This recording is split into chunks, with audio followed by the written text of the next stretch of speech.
Los individuos de una misma especie se relacionan entre sí para reproducirse, para cuidar a sus crías, para defenderse de sus predadores y también para conseguir alimento. Además, estas asociaciones pueden ser estables o transitorias, y de muy variadas características. Los bueyes, por ejemplo, se agrupan en grandes manadas para protegerse de sus predadores, los lobos.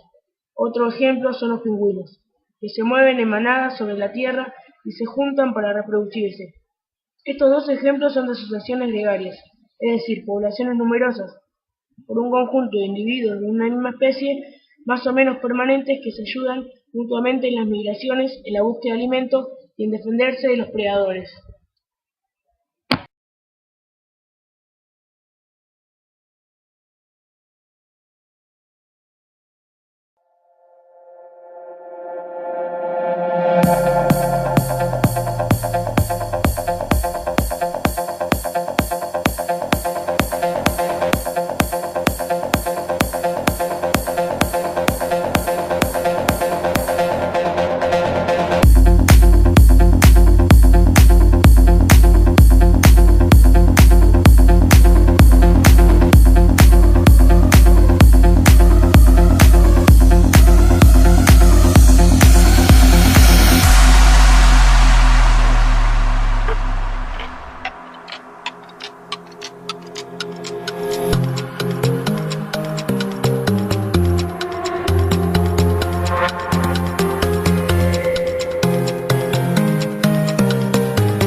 Sociedad de abejas.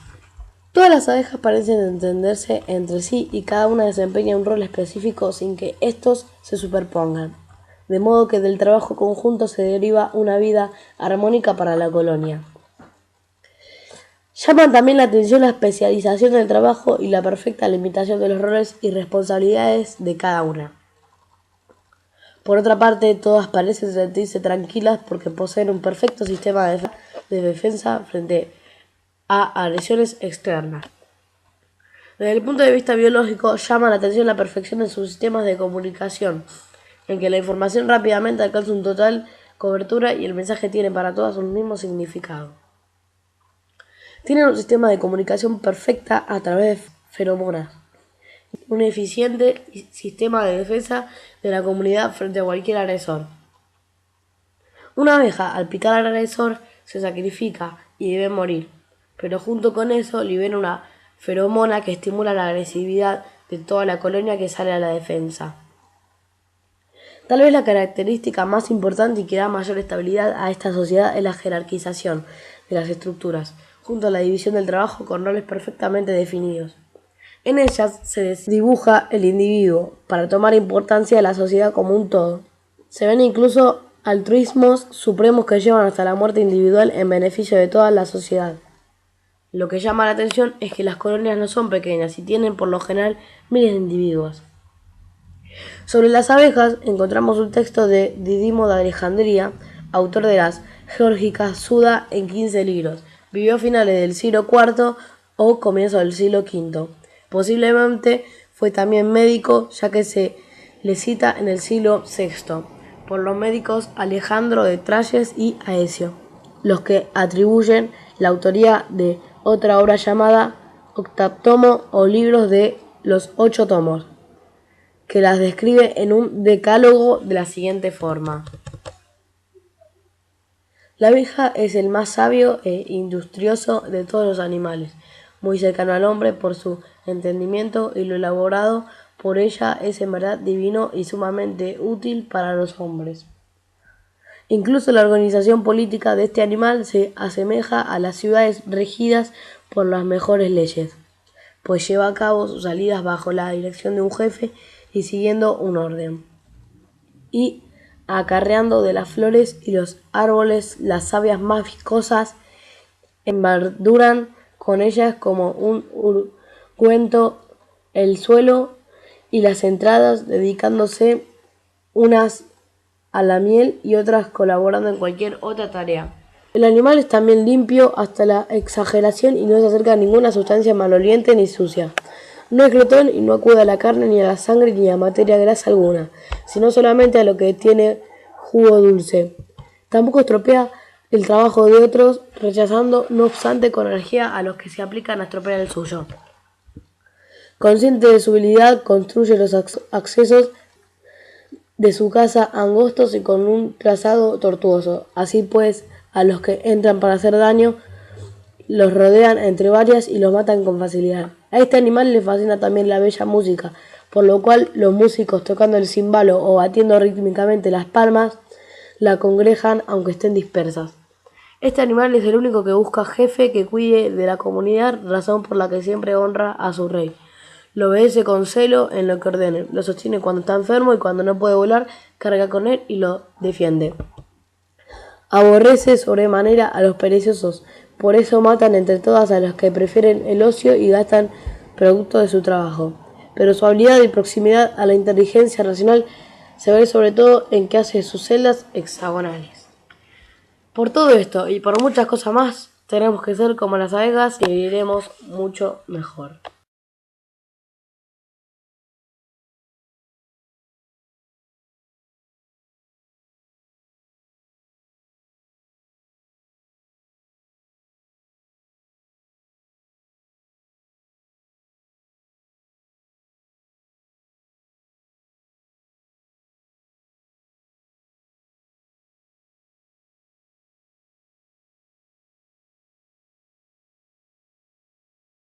Los primeros europeos que vieron estas aves fueron miembros de la primera expedición de Vasco de Gama, que los llamaron pájaros niños o pájaros bobos, por su andar torpe e urgido y el ser un ave incapaz de volar.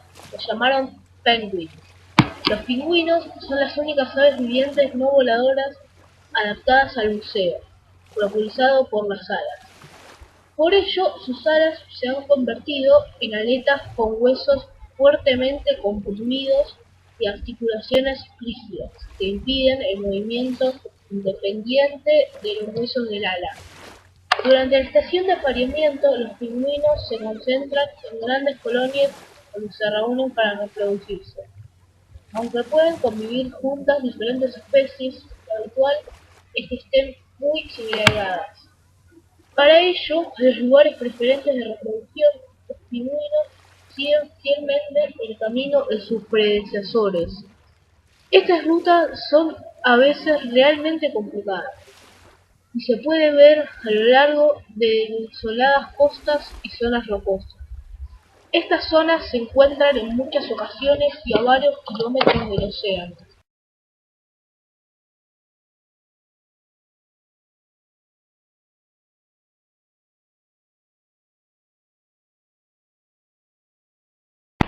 Hola, mi nombre es Santiago Yo soy Matías. y te vamos a explicar por qué el tiburón blanco está en peligro de extinción. La pesca ha sido la principal actividad que más ha repercutido en la extinción del tiburón blanco.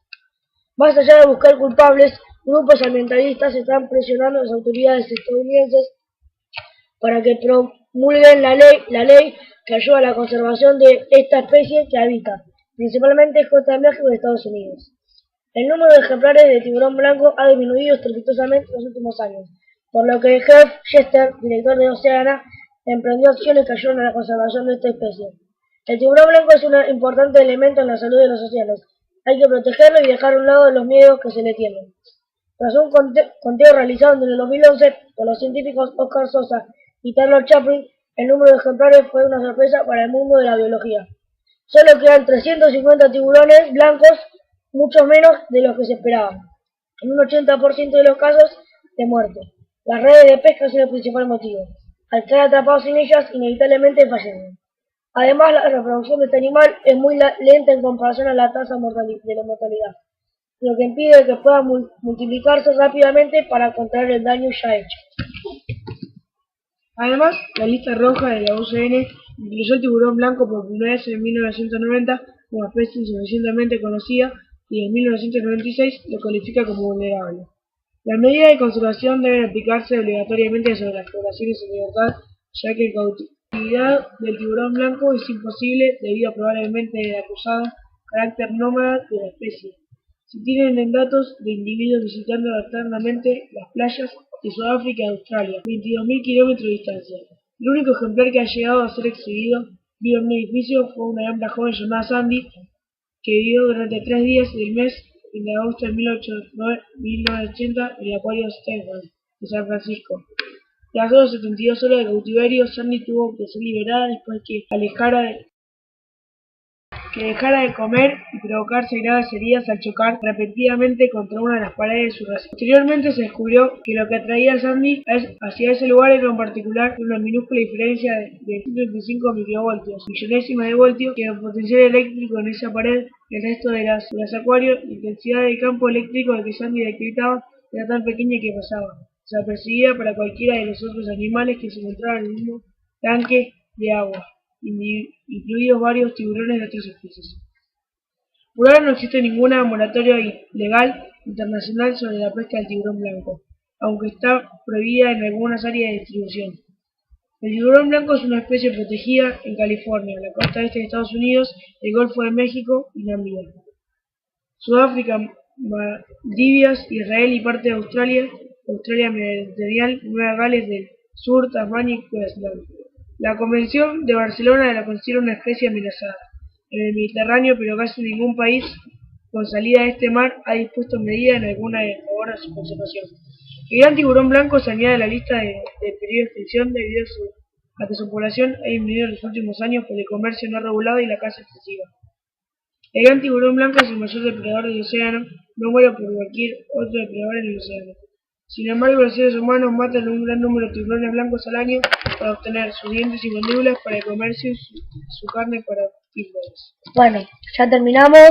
Acá yo y Mati, ya terminamos. Y ahora ya sabes por qué el tiburón blanco está en especie extinguida. Bueno, chau.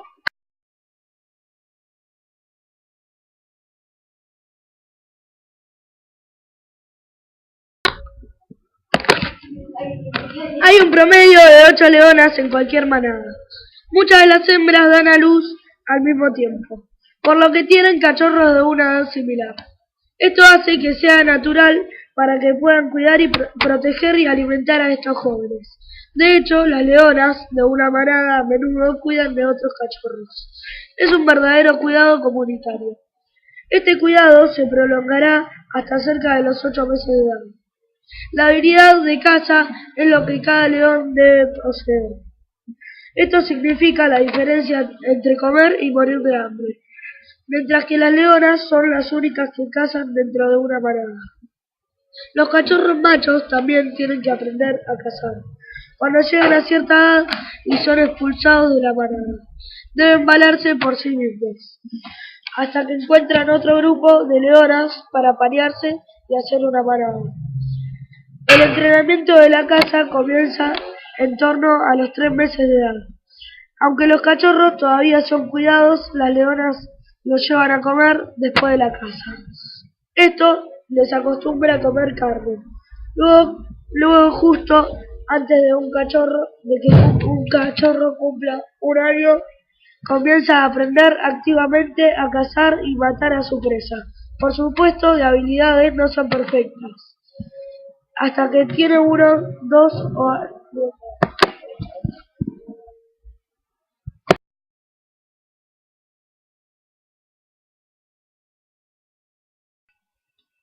Hola, yo soy Lalo. A mí me tocó la relación intraespecífica de familia.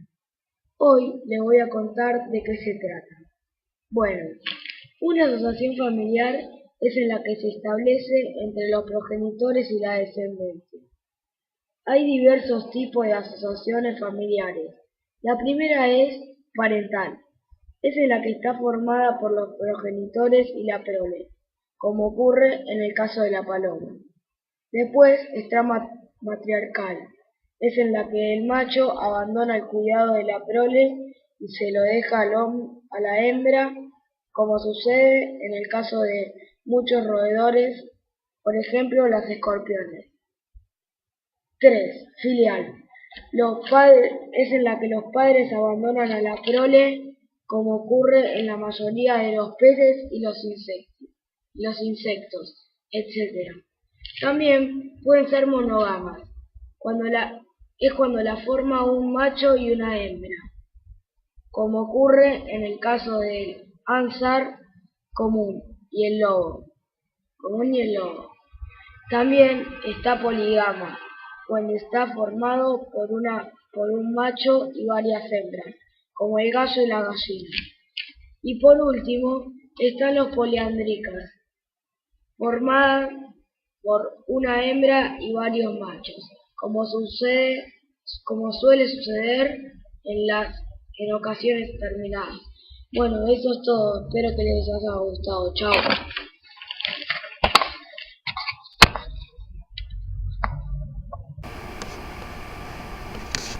En la ecología, la depredación es un tipo de interacción biológica en la que un individuo de especie animal, el predador o depredador, caza a otro individuo, la presa, para subsistir.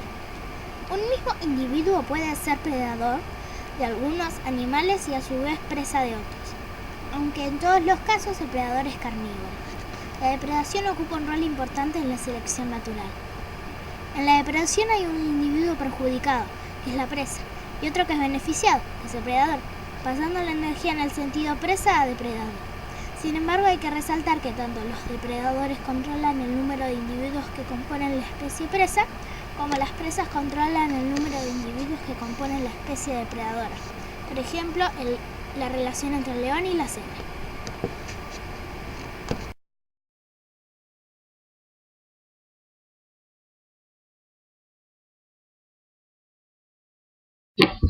Hola, soy Valentino. Ahora te voy a decir la característica de las aves.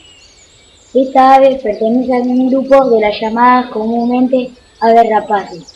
Esto quiere decir que son aves que para alimentarse utilizan sus picos y garras a modo de herramienta para atrapar sus presas. Es una ave depredadora y sin duda una de las más conocidas en todo el planeta.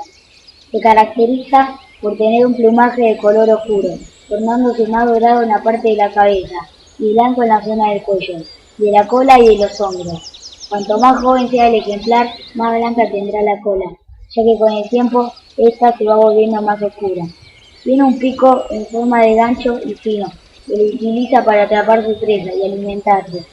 El tamaño y el peso corporal varía según el género, ya que las hembras, y esto es común en casi todas las aves rapaces, son bastante más grandes que los machos. En cuanto al tamaño, pueden medir de los butú, es decir, desde el pico a la cola, hasta 1 metro, y el largo de sus alas pueden ser de 2,5 metros. En cuanto al peso, puede alcanzar desde los 5 kilómetros hasta los 7. A diferencia de esto, los machos no superan estas medidas, ya que miden menos de 1 metro de largo y no superan los 2 metros de largo de las alas, y como máximo pueden llegar a pesar unos 4,5 kilos aproximadamente. Otra de las características a destacar es que esta ave tiene las patas forradas de plumas, en lugar de escamas, como tienen otras aves. Esto la convierte además en miembro del grupo de las llamadas aves calzadas. A la hora de volar y de picar para alcanzar su presa, puede alcanzar una velocidad de 250 kilómetros por hora, siendo una de las aves más rápidas en este sentido, superada solo por el halcón peregrino. Además de todo eso, tiene una gran visión, lo que le permite destacar su presa. Alimentación. Para alimentarse se vale de su pico, sus patas, junto con su agudísima visión y su gran velocidad. Detecta desde el aire la presa y baja en picada a atraparla. Es una ave depredadora, es decir, que mata por sí misma. Se utiliza para alimentarse y carnívora, es decir, que basa su alimentación en carne. Las presas pueden variar en cuanto al tipo e incluso el tamaño, ya que puede alimentarse de animales como zorros, conejos, ratones, marmotas, liebres, gatos monteses, serpientes, inclusive puede comer ya sea las crías o animales jóvenes de jabalíes, cabras y ciervos, o asimismo ejemplares ya viejos de esta especie. Hábitat. Se encuentra en un gran territorio de todo el planeta, especialmente en África, Japón, Gran Bretaña, islas del Mediterráneo, Eurasia y el norte de América. Lamentablemente debemos decir que la población de esta ave que existía en Europa ya se encuentra reducida debido a la extinción de esta especie. Lo mismo está sucediendo en el norte de América y en parte de Europa occidental. Se encuentra en estado de conservación. Reproducción. Estas aves son monógamas. Esto quiere decir que tienen una pareja toda su vida, como cambian de territorio una vez por año. Crean y construyen un nido en cada territorio, nidos que son muy sencillos y en los que la hebra colocará sus huevos, que luego serán sus crías. La época del año en que se reproducen son entre enero y marzo, variando según la zona donde estén viviendo. La hembra puede poner hasta 2 huevos y luego los incuba durante aproximadamente 45 días. Si nacen las 2 crías, en caso de que haya puesto 2 huevos, uno solo sobrevive, ya sea porque el que nació primero lo empujó fuera del nido, o porque los mismos padres mataron al segundo. Así es que siempre tendrían una cría por vez, y esta podrá hacer su propio vuelo recién a partir de los 50 días. Mientras logran su independencia, son alimentados por los padres. La alimentación será la misma que la de un adulto, aunque tal vez un poco más chica, alimentándose de pájaros en lugar de otros mamíferos. Pero esto es solo por motivo de tamaño. Chao.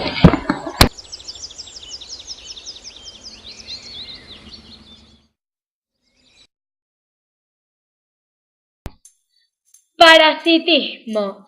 En esta relación, el parásito obtiene beneficios del otro organismo, principalmente nutrientes y alimento, cubriendo sus necesidades básicas, asegurando su supervivencia en detrimento del huésped, quien es dañado tanto al no recibir los nutrientes óptimos como al padecer de ciertas enfermedades y afecciones provocadas por el parásito. Es decir, en pocas palabras, que es la relación interespecífica perjudicial en la que el parásito se beneficia y el hospedador se perjudica. Pero, a diferencia de la predación, el parásito no mata a su hospedador, o lo hace a largo plazo, porque perdería su fuente de alimento. Por ejemplo, de parasitismo hay muchas opciones, como las pulgas y las garrapatas. Las pulgas, Pulex irritans, son animales hematófagos, pero también son parásitos que viven en la piel de los animales, escondidos entre el pelaje de ellos. Se alimentan de la sangre del huésped y causan enfermedades al transmitir virus y bacterias. Al alimentarse de un animal a otro o del ser humano, suelen infestar a perros, gatos, conejos, ratas, ratones y otros roedores. Las garrapatas son ectoparásitos arácnidos, pertenecientes a la familia de los ácaros, pero son ácaros de gran tamaño. Se alimentan de la sangre de los huéspedes, animales o humanos, y suelen contagiar enfermedades como el tifus. Son seres difíciles de quitar de la piel animal o humana, ya que clavan su cabeza profundamente en la piel.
Algas. En la acepción, recomendamos el término, se llaman algas a todos los protistas fotótrofos. Cianobacterias son fotótrofas, pero no son protistas, son bacterias, aunque algunos autores también las llamen plantas inferiores.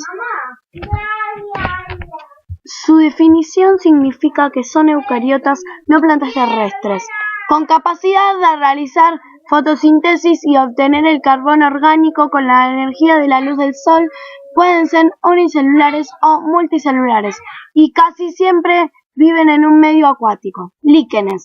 Los líquenes son organismos que surgen de la simbiosis entre un hongo llamado micobionte y una alga o cianobacteria llamada ficobionte.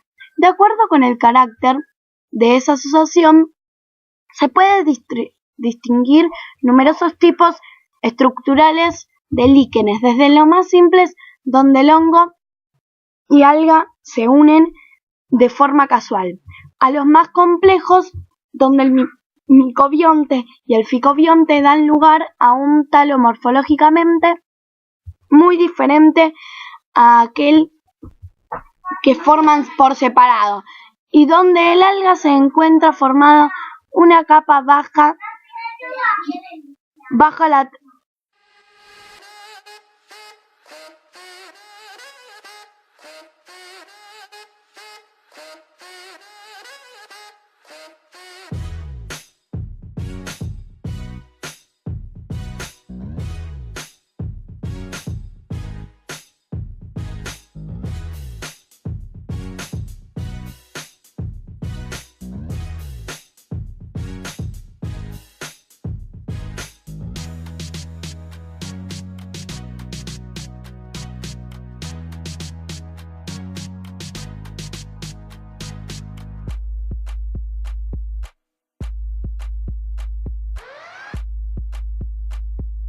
Competencia interespecífica. Es una relación entre individuos de distintas especies que disputan por distintos recursos, como agua, comida y territorio, etc. En sí se puede definir como una interacción biológica entre seres vivos. La aptitud o adecuación biológica de uno es reducida a consecuencia del otro. Existe una limitación de la cantidad de por lo menos un recurso usado por ambos organismos o especies. En este caso, el león y las hienas. La competencia tanto dentro de una especie como entre especies distintas es un tema importante en ecología, especialmente en ecología de comunidades. La competencia es uno de los varios factores bióticos y abióticos que afectan la estructura de las comunidades ecológicas. La competencia entre miembros de la misma especie se llama competencia intraespecífica, y la que tiene lugar entre miembros de distintas especies es competencia interespecífica. La competencia no siempre es un fenómeno simple y directo y puede ocurrir en formas indirectas, según el principio de exclusión competitiva. Las especies menos aptas para competir deben adaptarse o de lo contrario se extinguen. De acuerdo a la teoría de la evolución, la competencia dentro de una especie y otra especie juega una fundamental en la selección natural.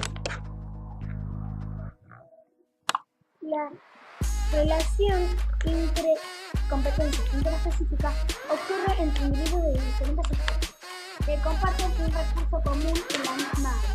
Si el recurso no es suficiente para mantener ambas poblaciones, el resultado es una reducción en la fertilidad, el crecimiento y la supervivencia de una o más especies.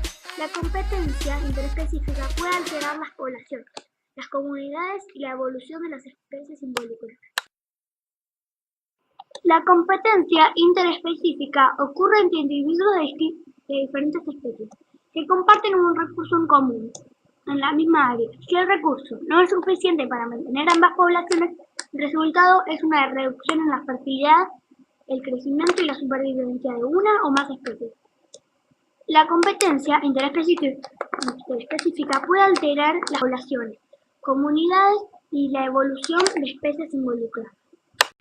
El parasitismo es un proceso por el cual una especie amplía su capacidad de supervivencia utilizando otras especies para que cubran sus necesidades básicas y vitales, que no tienen por qué referirse necesariamente a cuestiones nutricionales y pueden cubrir funciones como la dispersión de propágulos o ventajas para la reproducción de la especie parásita, etc.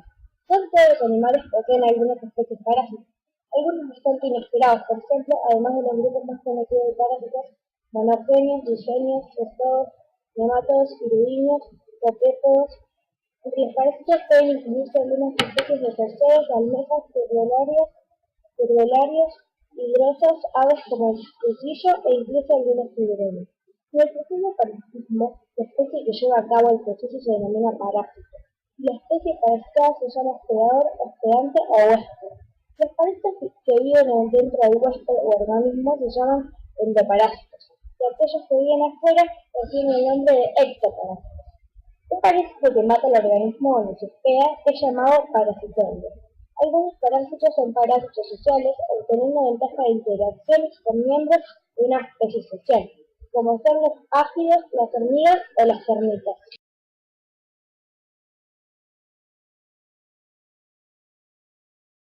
La porífera, más bien conocida como esponja, es solo esqueleto vivo, que está cubierto de un tipo de piel. Esta es gelatinosa y en algunos tipos es tóxica. Estos animales vivieron antes que cualquier mamífero y pueden llegar a vivir miles de años, creciendo muy poquito.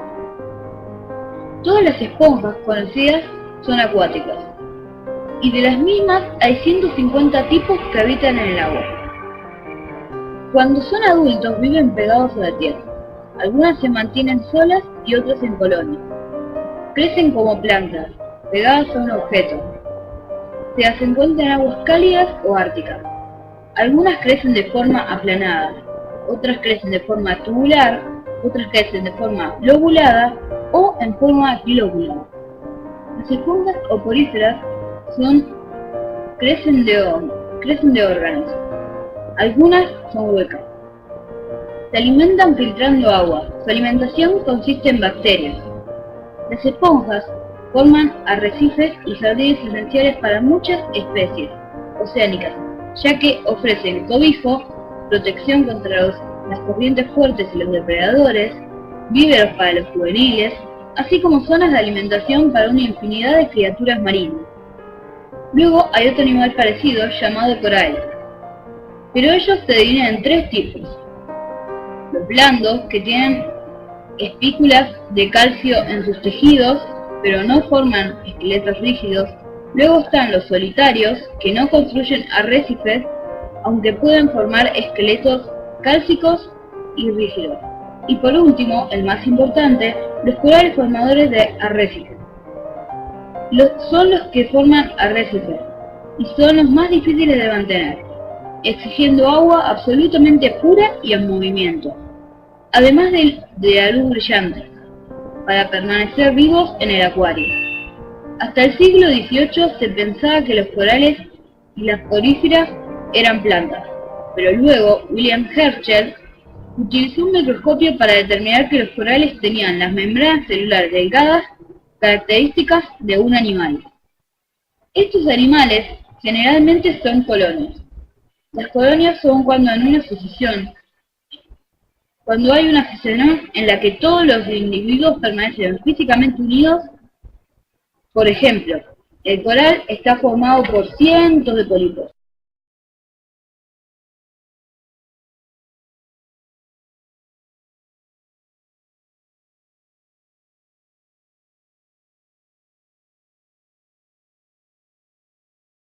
Las plantas compiten por espacio, nutrientes y recursos como el agua y la luz del sol.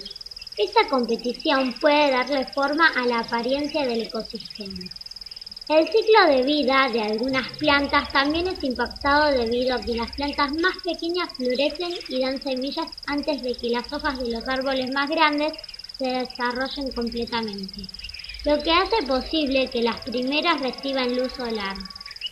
Las plantas del desierto han desarrollado sistemas de raíces grandes y profundos para poder competir exitosamente por los recursos de agua tan valiosos, lo que es un ejemplo de cómo la competición puede afectar la evolución de las especies.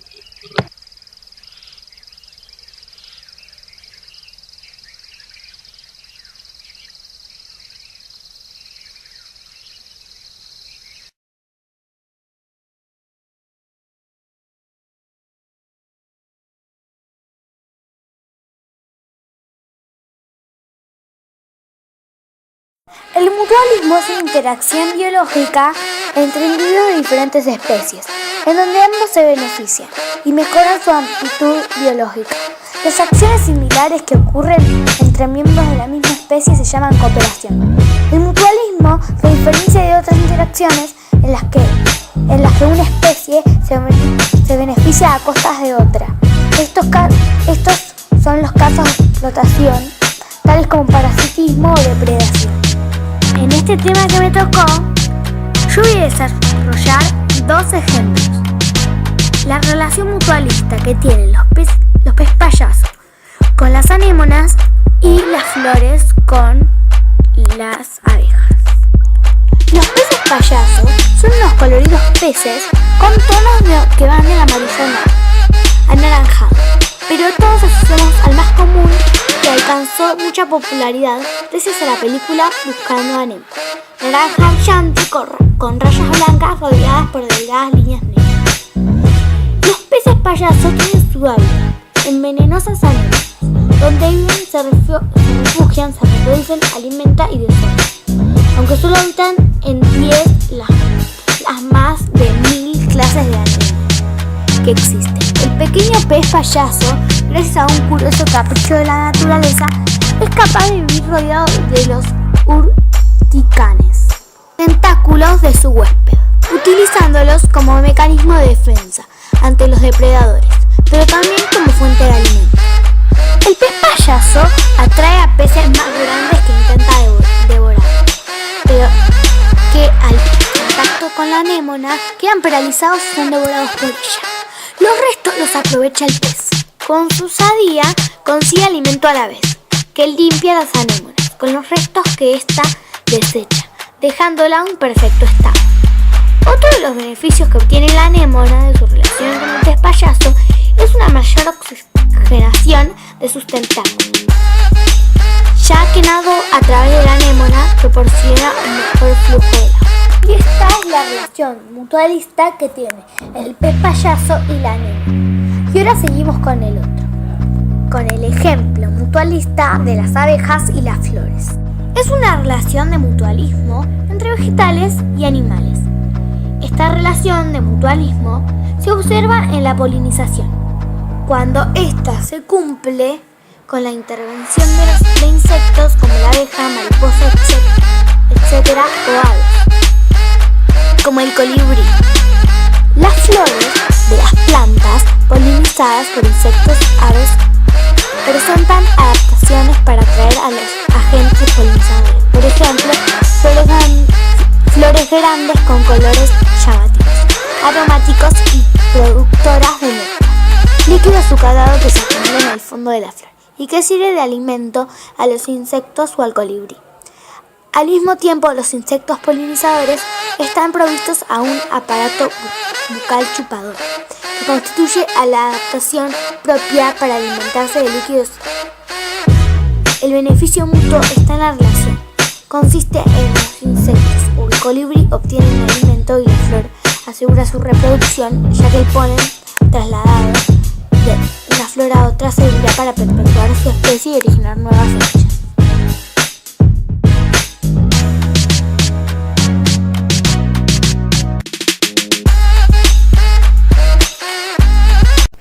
Coral, nombre común de los miembros de una poblada clase de invertebrados marinos, caracterizado por poseer un único esqueleto protector de carbonato de calcio o córneo. También recibe el nombre de coral. Clases de corales. Se dividen en dos subclases en función de las diferencias en su simetría radial en torno a su eje central. Los corales de látigo, abanico de mar, y el coral rojo, que se usa en joyería, pertenecen a la clase donde su característica principal es que poseen 8 tentáculos y un esqueleto interno. La otra subclase suelen tener 6 tentáculos o múltiplos de 6. Se suelen llamar a estos los verdaderos corales y se caracterizan por segregar carbonato de calcio por parte inferior del cuerpo de cada individuo, o pólipos formando unos cuencos esqueléticos a los que se anclan los pólipos, retrayéndose cuando hay peligro. En la parte superior del cuerpo tiene un orificio bordeado de tentáculos plumosos y cilios filiformes que hace las veces de boca y ano. Colonias. Los pólipos coloniales miden de 1 a 3 milímetros de diámetro. Están conectados lateralmente por tubos que son una extensión de la cavidad gastrovascular. La colonia crece desarrollando nuevos seres a partir de un progenitor y esto se llama gemación asexual. Los pólipos vivos construyen sobre los depósitos de sus progenitores. Pueden darse formas ramificadas o macizas. Hábitat. Los corales coloniales pueden crecer en aguas profundas, pero los constructores de arrecifes solo viven en mares cálidos y a poca profundidad donde pueda penetrar la luz. Los corales no pueden vivir sin las algas simbióticas que viven en sus tejidos y ellas necesitan la luz para la fotosíntesis. Las algas le suministran carbonatos al coral aumentando su energía y el coral puede abastecer de nitrógeno y fósforo de ambos organismos.